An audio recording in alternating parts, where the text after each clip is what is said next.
Now, thanks to 90 Mile Wines and Anytime Fitness Glenelg, it's Chewing the Fat with Bevan Jones.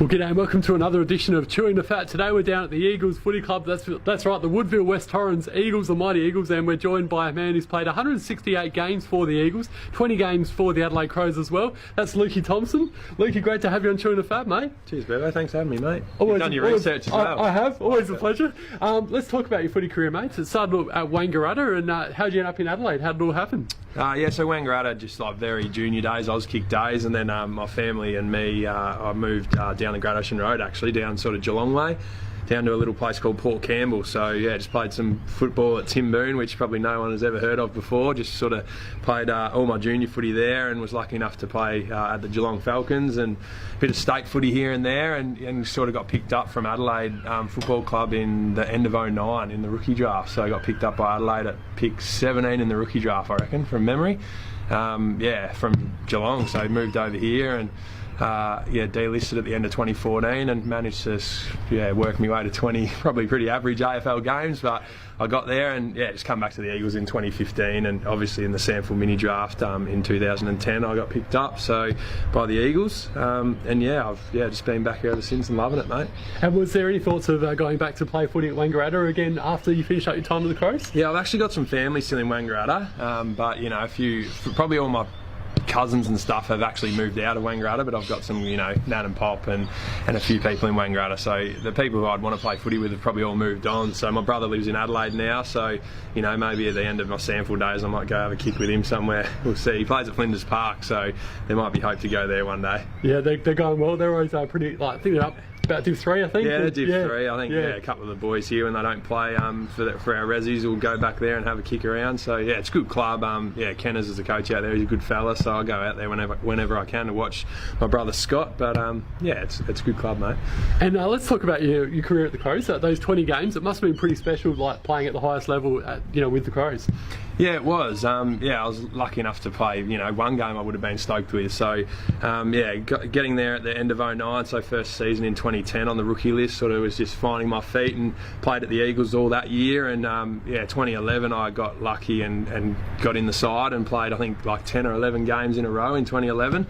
So that was probably my sort of breakout year. And then obviously in 2011 I finished off at the Eagles for the last 6 games and then finals, and we won a grand final. So 2011 was a great year. Yeah. And then I kind of was a blur from there. 2012 didn't play any games. I played late, played in a prelim final against Hawthorn, I reckon. That was in 2012. 2013 scrounged maybe 1 game, and 2014 maybe another 5, and then I was out. So, but very special. Something that I sort of hold close to me. Pretty proud of to get the 20 games. It would have been nice to get more, but Adelaide's a good football club, and they're struggling a little bit of late. But got a bit of a soft spot for them still, so I still want to see them do well. But not this weekend, because they play my boys, the Carlton Blues. So I don't want them beating Carlton. So even though they probably will. And you still keep in touch with a few lads at the Crows as well? It's hard these days with work, and I've got a newborn now who's 3.5 months old. So congratulations. Yeah, thanks, mate. So with work and football here, and then a newborn, I don't have any more time for anything else really. But I'm sure the boys are doing well there and still enjoying it. So hopefully I can get a few more wins. And let's talk about the Eagles this season. It's a bit of a slow start under a new coach, Sam Lonergan, but the last 7 weeks have been really good. You've won 5 of your last 7 from memory. Yep. Talk to us about this season and the slow start, but where the improvements come from. Yeah, so we had round 1, I think, against North out here. So we had a good win round 1, and obviously there was a bit behind that, and so it was good to get that one. And then just from there, we might have. I think the transition from having a new coach and a new game plan was probably greater than what we expected. Thought that we just would come come in with the same people that we've had at the club for the last few years and keep playing well. But implement a new game plan. We had a lot of new players probably turn over as well this year, like with Jesse Lonigan and Jordan Foote coming in, and the likes of those blokes. So yeah, a bit of a different look for us. So it took that sort of next 5 weeks when we didn't play some great footy and we were sort of teething a bit, I guess, and getting used to it. And then I think we won 5 on the trot after that, and we've won a couple of our last sort of 4 now. So I think we're like 6 from 8 lately or something like that. We had a loss on the weekend, which wasn't ideal for kind of where we're sitting. And I guess this weekend we've got Sturt this weekend, so they're in finals at the moment. I reckon they're sitting 4th or 5th, I think, from memory. So they're wanting to have a good win this weekend, and we need to have a win this weekend as well. So it's going to be a pretty good, fierce game this weekend, I would have thought. Yeah, it's going to be a huge one. Yeah, it's going to be exciting. It's good. Yeah. Sturt's always a tough competitor, so we enjoy playing against them. They've got some quality players, so yeah, it's always good to play against quality. And in terms of your personal life, you mentioned how you just got a bub. So how are you going with that, and how's the sleep factor going? And yeah, so I had little Lacey, we called her. So we had her on the 28th of March. So I think I played round 1 out here on the 31st or something, so a few days later. So I left Caitlin, my partner, in hospital for the 5 hours I was out playing. So he had a win, but yeah, it's been great, mate. It's definitely different. My sleep's definitely a lot less now, but I wouldn't change anything. She's a great little girl with a good personality, starting to show now. Apparently she looks like me, so I feel a bit sorry for her, but hopefully later on down the track she'll start looking like my wife a little bit more, because it might be a bit better. She's probably a bit better looking than me. Oh mate, you're talking yourself down. You're a good fella. She'll be a pretty girl, I'm sure. And in terms of a bit of work, you did a bit of stuff with insurance. You've been a Sparky. Now you started a new job this week as involved with building lifts. Or tell us more about that. Yeah, so went out of football and did my electrical apprenticeship with my brother Scott. We both gave that up. Went over to insurance for a year as well. He gave that up in the end because it wasn't probably for me. So I didn't mind sitting at a desk and relaxing sometimes, but body got a bit sore doing that, I think. So yeah, I started a new job this week on Monday. So yeah, I work for Schindler Lifts, so just installing lifts. There's a little bit of wiring to do, so being a Sparky helps a little bit, but I'm pretty much starting from scratch now and just learning how to put a lift together. It's like a big Meccano set, really. It's there's so many nuts and bolts and parts and everything, as you could imagine. But yeah, it's pretty exciting. So I think I've got through my first week all right. I've got a bloke called Ray who's teaching me at the moment, and he's a good fella. He's an Irish bloke, so he's been absolutely ripping me every now and then. But we get along pretty well. So it's been a good initiation in my first week from him, for sure. And you're also a helicopter pilot. You still get involved with that as well? Or? Yeah, helicopter pilot as well. I haven't been flying for a little while. Actually, I went for a fly last week or the week before last, I reckon. Jimmy Tumpus had a young girl that he wanted to take for a bit of a flight for her birthday.